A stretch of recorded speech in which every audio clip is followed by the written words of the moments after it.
हामीले briefly discuss गरिसकेका छौँ एनाटोमी अफ द रेक्टमको। अब हामी गएर चाहिँ हेमरोइडको बारेमा अलिकति पढ्न, अलिक बुझ्न ट्राई गर्न। त के हुन्छ यसमा, यो मोस्ट कमन ब्लिडिङ हो, किनभने पर रेक्टम ब्लिडिङको मोस्ट कमन कज के हो, हेमरोइड हो। यसमा haemorrhoids are downward sliding and anal cushion due to the straining or other कजले गर्दाखेरि हुन्छ। एकदम धेरै प्रेसर दिएर डिफिकेसन गर्दाखेरि हेमरोइड्सहरू फर्मेसन हुन्छ। त्यसपछि anal cushion are the aggregation of the blood vessel, यसले गर्दाखेरि aggregation of the blood vessel हुन्छ। Smooth muscle and elastic connective tissue जान्छ जसमा मुइकोजाको, जसले गर्दाखेरि के हुन्छ कि ब्लिडिङ हुन थाल्छ। अब यसको क्लासिफिकेसन हेऱ्यो भने तिनवटा हुन्छ, इन्टर्नल एक्सटर्नल हुन्छ। एउटा एक्सटर्नल हेमरोइड्स भयो, अर्को इन्टर्नल हेमरोइड्स भयो, अथवा दुइटा हुनसक्छ, इन्टरो एक्सटर्नल हेमरोइड, बाहिरदेखि भित्रदेखि बाहिरसम्मको। त्यसपछि haemorrhoid, internal haemorrhoid, external haemorrhoid and intero external haemorrhoid. Internal हेमरोइडमा के हुन्छ कि प्राइमरी इन्टर्नल हेमरोइड हुन्छ, सेकेन्डरी इन्टर्नल हेमरोइड हुन्छ। अब इन्टर्नल हेमरोइड भनेको कस्तो हो कि prolapse of the rectal mucosa जुन छ नि, रेक्टल मिकोजा मोर स्पेसिफिकली भन्दाखेरि एनल क्युजन भएर containing the normally dilated vein जुन छ नि त्यो बाहिर आउँछ, अनि of the internal rectal venous plexus बनाउँछ। अफ द के हुन्छ, normally dilated vein of the internal rectal venous plexus जुन छ नि त्यो चाहिँ प्रोल्याप्स हुनु मिकोजा। अनि त्यसपछि आउँछ यसको टु टाइप हुन्छ, primary internal haemorrhoid and secondary primary भनेको 3-7-11 ओक्लकको पोजिसन हुन्छ, 3-7-11 ओक्लकको पोजिसनमा लेफ्ट लेटरल, 3मा हाम्रो लेफ्ट लेटरल, त्यसपछि राइट 3-7-11, 3-7-11। त्यसपछि secondary between the primary side, यो यिनीहरूको बिचकोमा यदि अरू कतै छ भने त्यसलाई सेकेन्डरी इन्टर्नल हेमरोइड्स भनिन्छ। प्राइमरी इन्टर्नल हेमरोइड्स भनेको अको रिजल्ट अफ के हुन्छ, shearing force acting on the anus leading to the caudal displacement of anal cushion हुनसक्छ अर मिकोजल ट्रमाले गर्दाखेरि, एन्ड मिकोजल ट्रमा। त्यसपछि के हुन्छ कि result of unknown cause they can be disappear without treatment. Unknown कजले छ भने आफै डिसएपियर भएर जान्छ। त्यसपछि थ्योरी अफ द डेभलपमेन्टमा के छ, पोर्टल हाइपोटेन्सन र भेरिकोज भेन भएर के हुन्छ कि हामी अघि पढाएको थियौँ भेनस ड्रेनेज एनाटोमीमा, venous drainage systemic and portal मिलेर हाम्रो बनेको हुन्छ। यसमा एनास्टोमिस भएको हुन्छ भेनस ड्रेनेजको। अब के हुन्छ, पोर्टल हाइपोटेन्सन भयो भने के हुन्छ कि ब्लिडिङ ब्लड जुन छ नि ड्रेनेज हुनेको ठाउँमा उल्टै रिभर्स आइहाल्छ, अनि त्यहाँ के हुन्छ कि स्वेलिङ हुन्छ, जसले गर्दाखेरि अब त्यहाँबाट हाम्रो ब्लिडिङ हुन थाल्छ। इन्फेक्सन हुनसक्छ, अथवा डाइट स्टुल कन्सिस्टेन्सी मतलब हाम्रो कन्स्टिपेसन रेगुलरी भइरहेको छ। त्यसपछि एनल हाइपरटोनिया, अर्को एजिङ एन्ड भास्कुलर डाइलेसन धेरै भइरहेछ, इलास्टिसिटी लस छ भने। त्यसपछि सेकेन्डरी इन्टर्नल हेमरोइड्समा के हुन्छ, they occur as a specific condition like local anorectal deformity भयो, हाइपरटोनिक एनल एक्सपेन्सर भयो भने, त्यसपछि एब्डोमिनल कजमा एसाइटिस भयो भने, पेल्भिकमा हाम्रो ग्राभिड युट्रस युट्राइन न्युप्लाजम भयो भने, न्युरोलोजिकलमा हाम्रो न्युरोलोजिकल पनि हुनसक्छ सेकेन्डरी इन्टर्नल हेमरोइड्स। त्यसपछि clinical picture bleeding per rectum हुन्छ मेन कज हो। त्यसपछि युजुअली पेनलेस हुन्छ यसमा।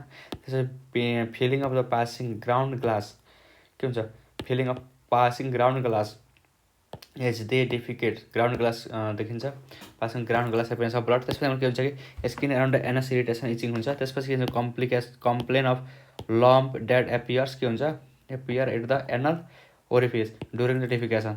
त्यसपछि माइनर लिकेज हुनसक्छ। त्यसपछि difficulties in the cleaning after defecation because of irregularity of the anal भर्सले गर्दाखेरि। डिग्री अफ हेमरोइड हेऱ्यो भने degree 1, degree 2, grade 1, grade 2, grade 3, grade 4। अब ग्रेड 1मा के हुन्छ कि नो प्रोल्याप्स भएको हुँदैन, तर के हुन्छ कि जुन ब्लड भेसल छ नि त्यो प्रोमिनेन्ट देखिन्छ।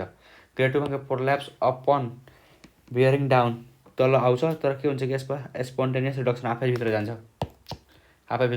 जान्छ। त्यसपछि आउँछ हाम्रो ग्रेड 3मा प्रोल्याप्स हुन्छ, तर आफैले हातले छ्याएर मतलब यसलाई भित्र पठाउनु पर्छ, यो आफै जाँदैन।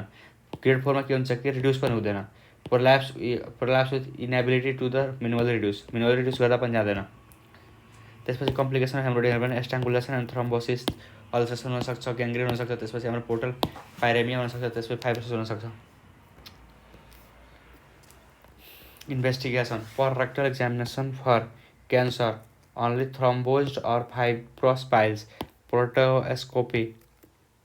त्यसपछि flexible sigmoidoscopy or the colonoscopy गर्न सक्छ। ब्यारियम इनिमा गर्न सकिन्छ इन्भेस्टिगेसनमा। प्रोटोस्कोपीबाट हेर्न सकिन्छ, रेक्टल एक्जामिनेसन गर्न सकिन्छ। त्यसपछि हाम्रो के छ कि फ्लेक्सिबल सिग्मेडोस्कोपी ब्यारियम इनिमा गरेर हेर्न सकिन्छ। एनोस्कोपी एनल हेर्नलाई, त्यसपछि हाम्रो प्रोटोस्कोपी रेक्टमसम्म हेर्नलाई, त्यसपछि rectoscopy, this is the rectoscopy, रेक्टलसम्म हेर्न पछि सेमभित्रसम्म हेर्न सकिन्छ। प्रोटोस्कोपीमा रेक्टमको लाइन्समा। अब initial assessment with the history and digital rectal examination गर्न सकिन्छ। And are the haemorrhoid detect on the digital rectal examination गर्न सकिन्छ भयो भने यसमा इनिसियल एसेसमेन्ट हिस्ट्रीबाट भयो, त्यसपछि डिजिटल एक्जामिनेसन गऱ्यो, हेमरोइड डिटेक्ट भयो डिजिटल एक्जामिनेसन छ भने के गर्न सकिन्छ, does the patient have any of the following, malaria हुनसक्छ, direct blood per rectum or the postal vital sign abnormality हुनसक्छ। त्यसपछि हाम्रो के हुन्छ, सिस्टमिक सिम्टम्समा night sweat, fever, weight loss हुनसक्छ, त्यसपछि एब्डोमिनल पेन, त्यसपछि यो सबै सोध्नु पऱ्यो। त्यसपछि हाम्रो के छ, change in the stool frequency छ कि नै, calibre or the consistency of stool छ कि नै, पेनफुल डिफिकेसन छ कि छैन, त्यसपछि evidence of anaemia or laboratory testing गर्नु पऱ्यो। यदि छैन भने पर्फर्म एनओएस्कोपी गर्नु पऱ्यो। Are haemorrhoid detect on anoscopy छ भने एस छ भने फेरि यो चाहिँ गर्नु पऱ्यो, छैन भने इन्डोस्कोपी एभुलेसन अफ द सिम्टम्सको जानु पऱ्यो।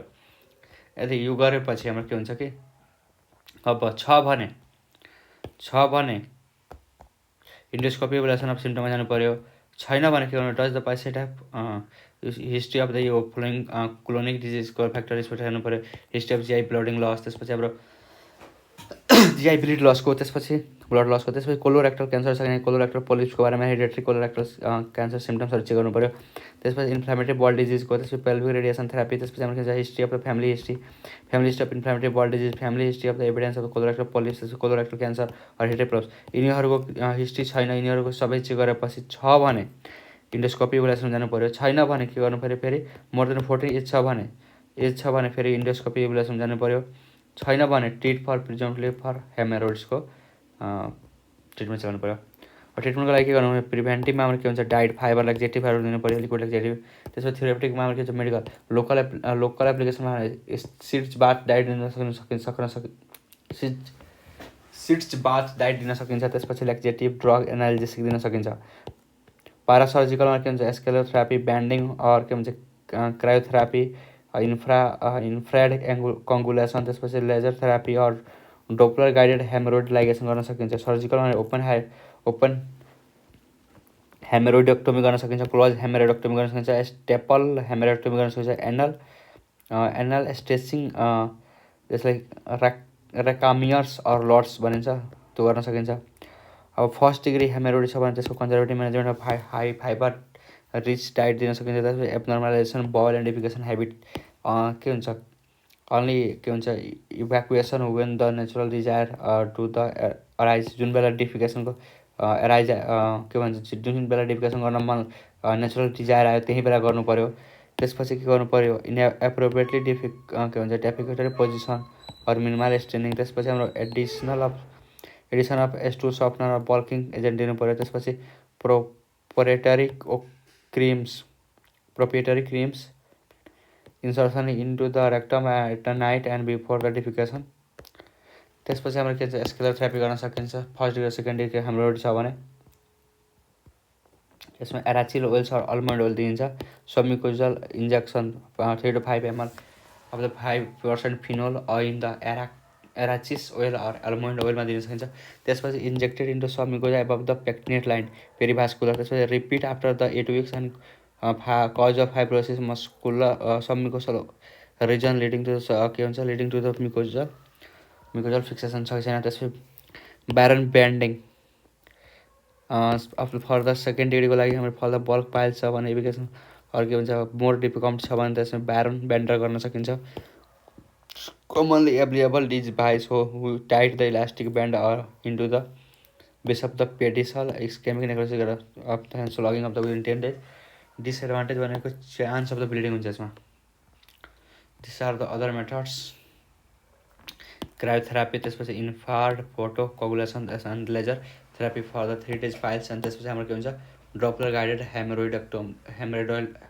हेमरोइडल आर्टरी लाइगेसन गर्न सकिन्छ for the all degree piles.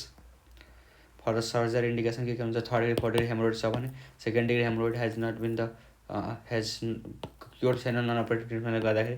त्यसपछि फाइब्रोइड हेमरोइड हुनसक्छ, त्यसपछि internal haemorrhoids when the external haemorrhoid is well छ, ब्लिडिङ कज एनिमिया गराएछ भने।